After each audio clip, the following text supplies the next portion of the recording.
think it should be second nature to a Scotsman to emigrate by now. But it feels strange, especially when you've been used to looking at Glasgow all your life.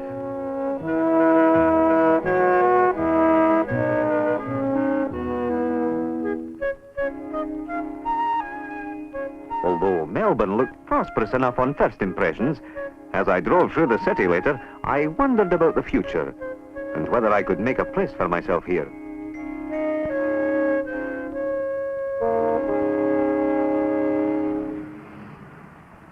Well, 2 months later, I'd settled into a good job with an engineering firm and made a few friends.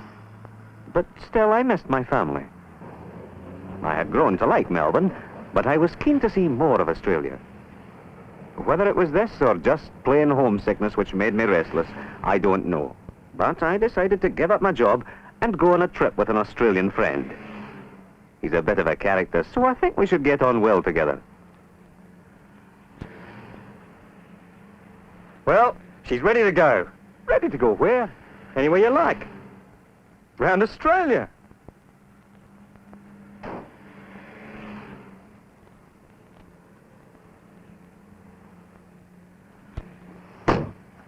Oh, I don't think it'll get around the block. Well, you're an engineer, aren't you? I'll go on condition that if anything goes wrong, you'll fix it. But I still don't think it'll make it. Well, what do you think needs to be done with it? Well, the least you could do is to paint it.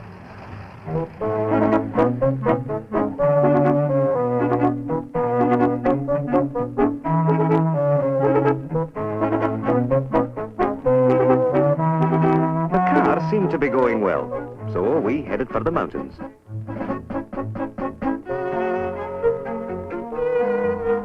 The scenery tends to be monotonous sometimes, but you never know what to expect next in this country.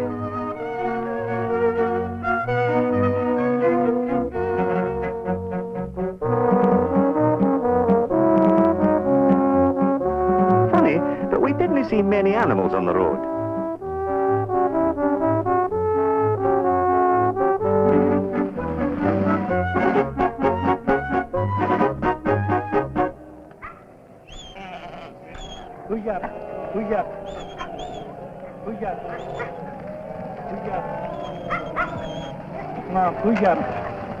Come here. Steady now. Steady.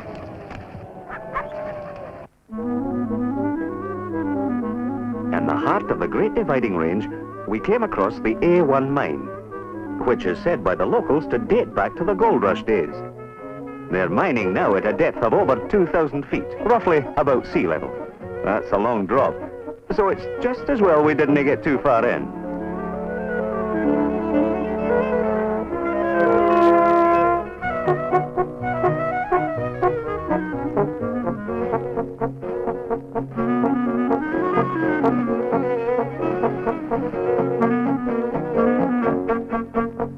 We decided to try our fortune with some panning, but the only reward was seeing a spiny anteater, the first I'd seen in the flesh, so to speak.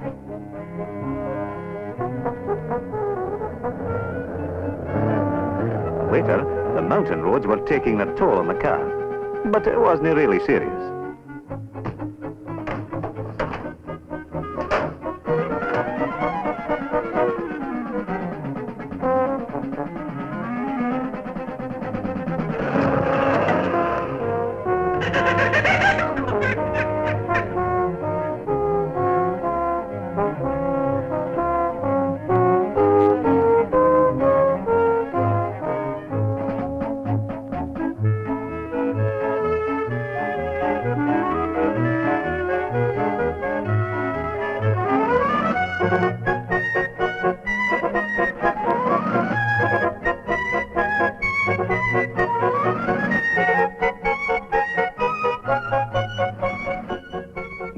Around a lot, and fortunately both believed in the same theory that you can't get to know a country properly without seeing the insides of the pubs.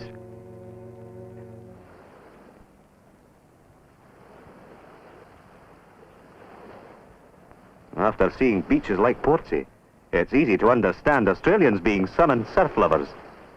But there are other places along the coastline that aren't so inviting.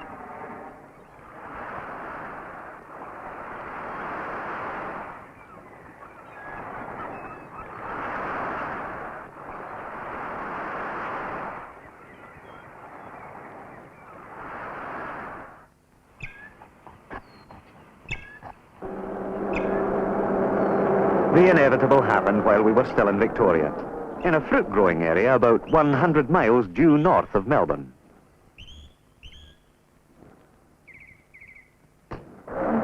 We got all the local background from the truck driver.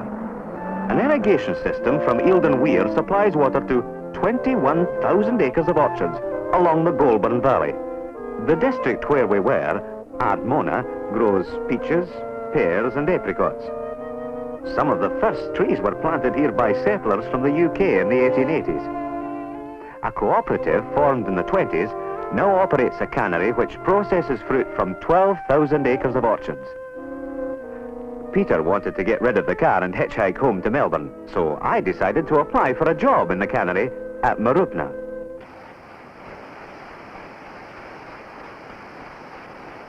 I was given a job on the engineering staff.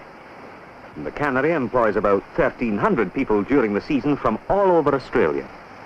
About 12% are immigrants like myself, but the majority of them are girls.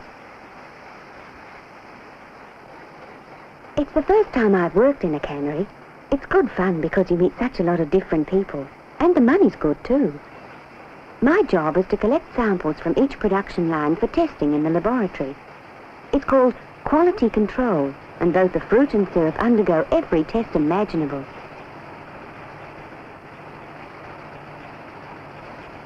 After the cans go through the syruper, they're quite hot, but they're not normally handled, for they go by conveyor to a machine which seals them.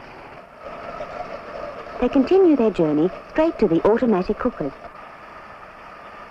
The fruit's tested after it's been cooked too.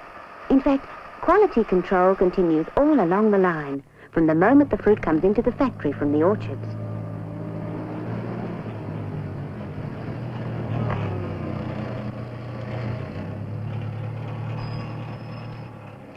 Pears are loaded onto the grading machine to be sorted out according to size.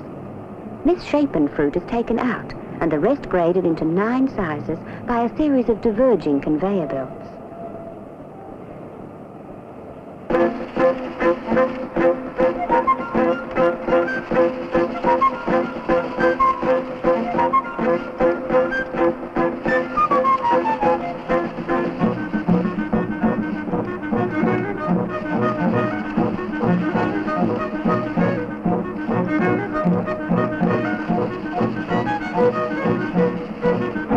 There are 60 of these automatic pear peelers, and it's my job to look after them, along with a dozen other chaps, to make sure they're clean and operating efficiently.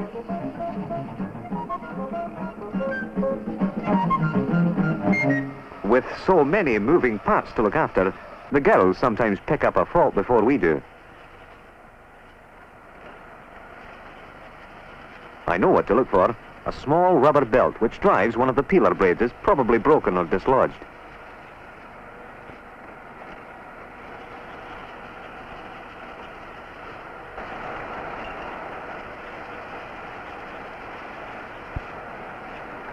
When you consider that these machines have to core, peel, and halve about 184 million pears during the season, it's no wonder that mechanical adjustments are needed.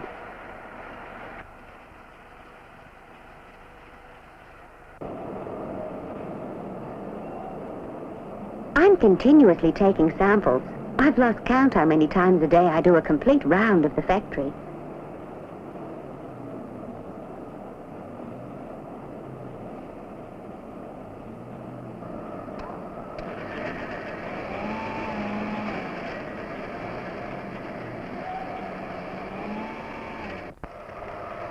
Those pear peelers keep a lot of girls busy.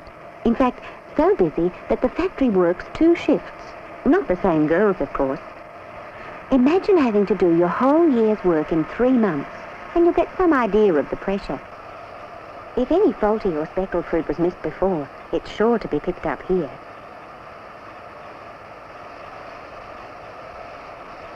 For the good fruit, it's definitely a one-way trip.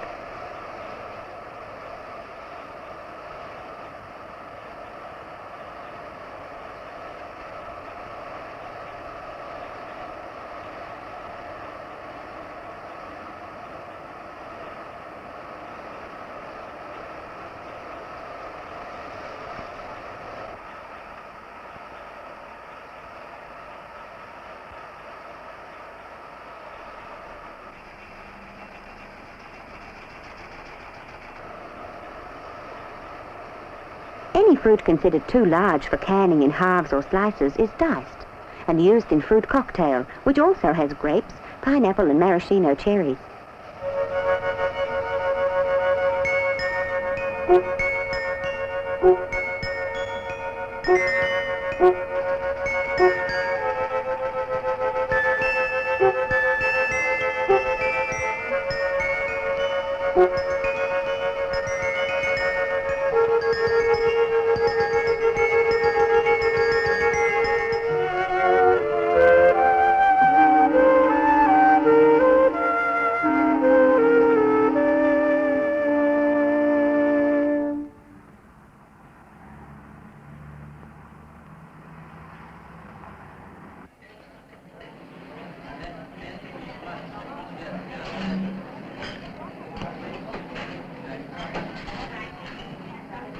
Lunchtime is important because the work gets pretty tiring.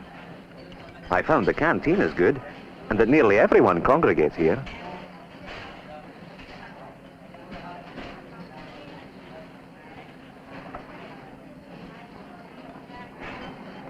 The factory works a 6-day week, so it's good to have something planned for Sundays. Since I've been here, I've done all the usual things you can do in a country town: walking, riding, even fishing. But I hardly expected to be invited for the first time in my life to go sailing.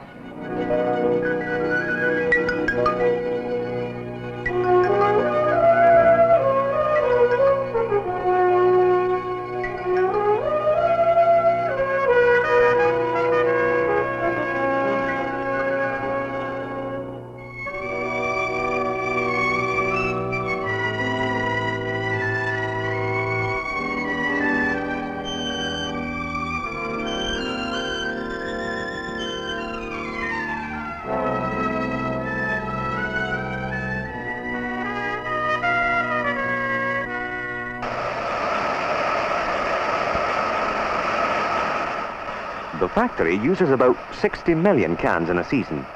They're all made here and they're automatically tested before they go into the lines.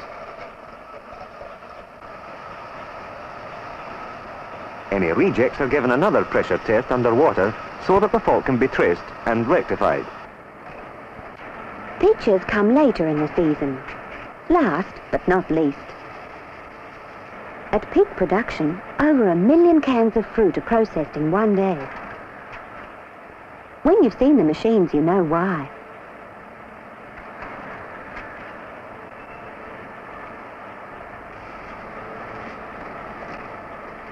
Quality control is just as rigid here. On the way to the peelers, the fruit is inspected and turned upright before passing through a carefully controlled caustic soda spray, light enough to remove the skin without damaging the fruit. Out of the peelers, it's washed and checked again. We girls often try to imagine what the housewife who eventually buys the fruit will be like, what nationality she'll be, how many children she'll have in her family. It's an interesting game because we know the fruit is good and that it could go anywhere in the world. To keep in the natural flavour, it must be cooked properly.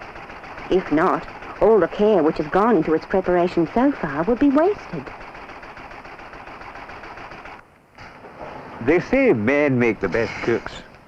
Well, I can't really claim anything for myself because it's all being controlled electronically. But even if I were the cook, I couldn't handle 400 pounds of fruit a minute throughout 2 shifts a day, which is what the machine does.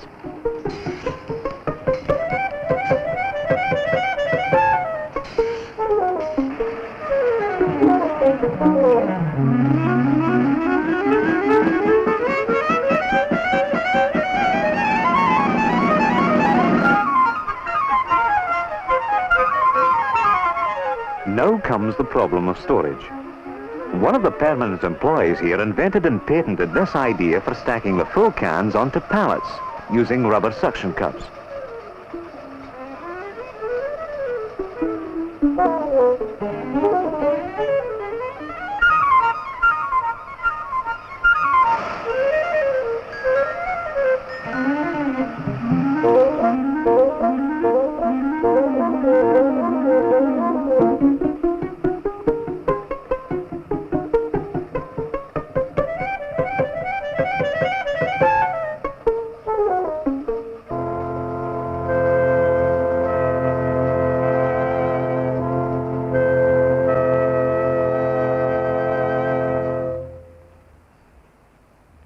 same thing in reverse using magnets. The shiny cans are moved out to the labelling department as they are needed.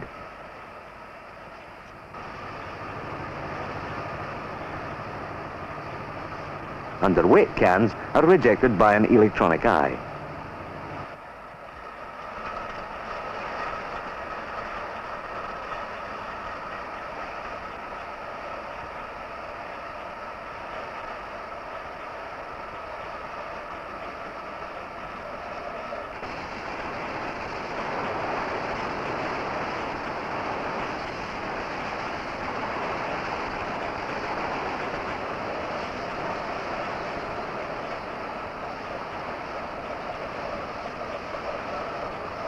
The fruit is finally packed and stacked in pallets ready for shipping.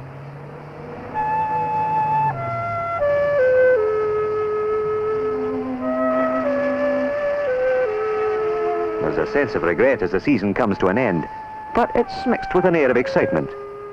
Soon, most of these people will leave Ardmona and return to their homes all over Australia. Many will come back next year, for they earn their living as itinerant workers. Many, like myself, will never return. The feeling of restlessness has gone, and I can think of the future now with a greater sense of freedom. Whether I take an engineering job in a city factory, or with a mining outfit almost anywhere on the continent, the future now seems to be entirely up to me.